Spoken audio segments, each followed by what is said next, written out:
El Estado no tiene un centavo. El Estado maneja o administra el dinero de los contribuyentes, el suyo y el mío. Claro, bueno, y si nosotros vemos esa escalada de la deuda pública. Nos están endeudando a nosotros. Pero es gobierno tras gobierno. Gobierno tras gobierno. Quiere decir que este gobierno ahorita está sacando esta deuda o adquiriendo esta deuda para pagar de la anterior, pero al mismo tiempo está construyendo una que le tocará pagar al siguiente. Así. Y eso quiere decir que nuestros tataranietos ya están hipotecados. Claro. Ahora, pero el hecho en sí es ilegal. ¿Qué puede hacerse, qué puede hacer la ciudadanía para pedir al gobierno, para pedir a quien corresponda aquí, porque ya no se sabe ni a quién le corresponde esto, decir, miren señores, ¿cómo van a pagar ustedes una deuda que no está debidamente sustentada, que no está comprobada? Aquí basta con abrir cualquier periódico, oír cualquier noticiero y ver escuelas que se están cayendo, hospitales que nunca se construyeron, carreteras que están despedazadas porque el asfalto que le pusieron es mínimo. Yo recuerdo, por ejemplo, el puerto de San José tiene una carretera de concreto que se decía que era para 1000 años y está perfectamente destrozado todo el carril de regreso, está prácticamente quebrado. Entonces... Y no hay responsables. Y no hay responsables. ¿Qué podemos hacer verdaderamente como ciudadanos para decir, miren, ya paren pues, porque el dinero de aquí no es del gobierno, es nuestro? No, claro. Seguimos con este círculo vicioso que no quisiera calificar.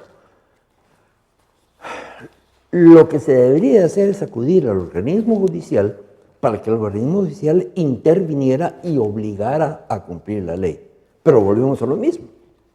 Pero, por ejemplo, Carlos, la Contraloría General de Cuentas... Volvemos a lo mismo. Pero señaló en su momento que esta deuda flotante era ilegal. No, estoy de acuerdo. Y señaló que mucha de ella estaba adquirida sin tener el debido sustento ni los procedimientos. Pero la Contraloría lo debe haber certificado al Ministerio Público y el Ministerio Público debe haber accionado. Entiendo que lo hizo. Entiendo que la Contraloría sí hizo una denuncia al Ministerio Público, no sé si de todos los casos o de cuántos casos, pero en muchos casos en particular sí señaló. Es igual que la Contraloría se ha expresado en contra de los fideicomisos que usted menciona. Sí.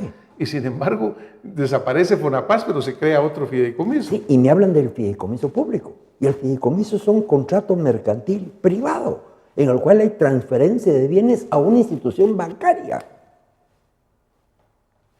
Entonces, ¿qué hacemos? Carlos, ¿cuál diría usted? Usted tiene una experiencia ciudadana amplia, ha tenido, digamos, la suerte de participar en una constituyente. El recurso de inconstitucionalidad debería caber ahí, pero ahí nos estrellamos con la Corte de Constitucionalidad, ¿verdad?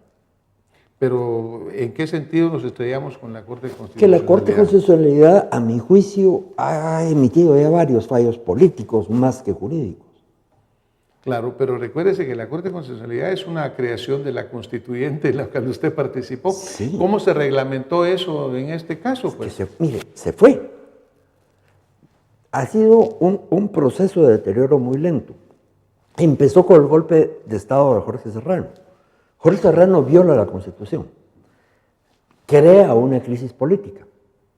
Para resolver la crisis política se viola la Constitución para nombrar a un sucesor, que es totalmente ilegal. Y la Corte de Constitucionalidad fue casi el centro de esa acción. ¿Resolvió el problema? Sí, pero sentó un precedente. Claro. Y de ahí es donde la Corte empieza ya a buscar interpretaciones constitucionales. Y después esas interpretaciones se quiere autoconvertir en un poder constituyente, porque dice, no, para mí la Constitución no dice esto, dice esto otro. Y como yo lo digo en sentencia, eso es lo que debe de prevalecer. Eso es un poder constituyente. Bueno, por eso le preguntaba a usted al principio que si la Constitución es interpretable o no. Porque obviamente debiera de ser. Cada quien la interpreta a su manera, ¿verdad? Sí. Ahora, todo esto que usted menciona, pensemos de que la Constituyente en su creación tiene estos defectos. ¿Sería pie para un cambio en la Constitución? Usted me decía, esta Constitución es buena, yo la defiendo. Yo no lo creo. Pero ¿cómo salimos de esto? Porque eso es Mire, en Guatemala tenemos un problema, ¿va, Carlos? Aquí nadie está de acuerdo con lo que resuelven si no está exactamente a su favor. No, yo creo que es aplicando la ley. El problema es quién la va a aplicar y cómo la va a aplicar. Porque un fallo de la Corte de Constitucionalidad es un fallo definitivo, ¿no? Entiendo que no es apelable. No, no es apelable. Entonces, si la Corte Constitucional resuelve en esta forma, prácticamente se llegó Sí, pero se puede a dar un este fallo caso. político. Ese es el problema. Pero sí se podría, un tribunal, aunque la Corte diga que no, yo sí creo que un tribunal aplicando la Constitución puede brincarse un fallo de la Corte. Si el fallo de la Corte no está sustentado en norma constitucional, obviamente. Mire, el problema es la corrupción, y volvemos a lo mismo, y la falta ya de concepto de lo que es la ley. Claro. Bueno, obviamente el camino a la democracia es un camino bastante frágil, bastante difícil de llegarle, ¿verdad? Interpretativo. Yo me recuerdo la crisis de Serrano que usted mencionó y cómo se resuelve. Zelaya en Honduras también, que crea una crisis en la cual se enfrentan los organismos constitucionales, el Ejecutivo. ¿Tiene usted la duda, el temor de que pudiéramos nosotros entrar en una crisis de gobernabilidad en Guatemala? Por ejemplo, usted menciona entre las posibilidades un camino a una dictadura, una reforma política o constitucional que pudiera llevarnos a ampliar los poderes del Ejecutivo sin tener los contrapesos correspondientes. Mire, gracias a Dios la reforma constitucional no es fácil hoy en día por el plebiscito. Eso para mí es lo que nos puede dar un poquito de garantía y creo que es de lo mejor que se metió ahí.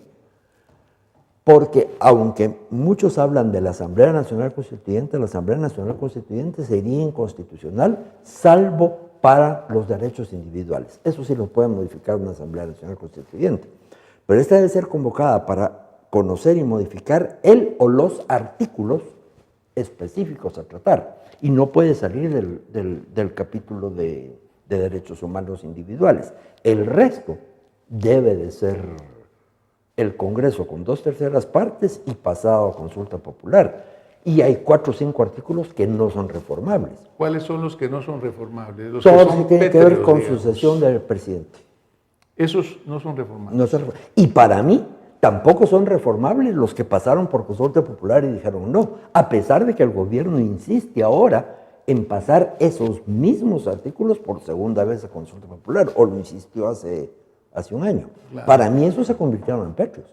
Es absurdo que si usted me dijo que no, lo vuelva a insistir yo, usted con el artículo, con los mismos puntos y comas, porque no le cambiaron absolutamente nada. ¿Cuál sería, diría usted, el mensaje que nosotros pudiéramos sumarizar acá ante la crisis que estamos encontrando? Por un lado, el señor presidente haciendo un llamamiento a sus ministros, en realidad él lo menciona aparentemente como una orden de no asistir, digamos, ¿no? Sí. Luego tenemos violación de la ley cuando se reconoce deuda que no existe, digamos. Yo creo que el presidente en general está bien intencionado, su problema es que no está bien asesorado. Él no tiene por qué conocer leyes, pero debería conseguir un par de asesores que por lo menos le digan, mire señor, lo que dice la ley es esto, no es aquello. Y antes de dar una declaración, confirmar que tiene razón. Pues bueno, pues muchísimas gracias, Carlos. Yo creo que aquí la lucha debe ser de veras mantener ese Estado de Derecho que tal vez no existe ahorita como uno quisiera, pero sí solidificar. Educar al país a que aceptemos el sistema de respeto a la ley.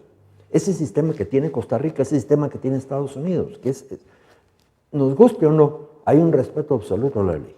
Bueno, yo quisiera terminar con una frase que verdaderamente no he logrado saber exactamente quién la dice, pero que es muy interesante y la compartía con el licenciado Molina Mecos hace un momento. Decía, no me preocupan tanto los gobiernos que violan la ley como los pueblos que lo permiten. Así que yo creo que los ciudadanos somos el pueblo y es nuestra obligación y nuestra responsabilidad trabajar por esta Guatemala, aportar todos, pero siempre dentro del más estricto cumplimiento de la ley contenida en nuestra Constitución política. Muchísimas gracias, Carlos, por haber estado con nosotros esta noche. Y a ustedes que nos han estado viendo, nos han estado escuchando, pues gracias, de veras, a tener esa conciencia ciudadana muy clara, a mantener el respeto por nuestros derechos y nos vemos la próxima semana con más acción positiva. Buenas noches. Gracias. Pero es difícil. Arreglar todo eso.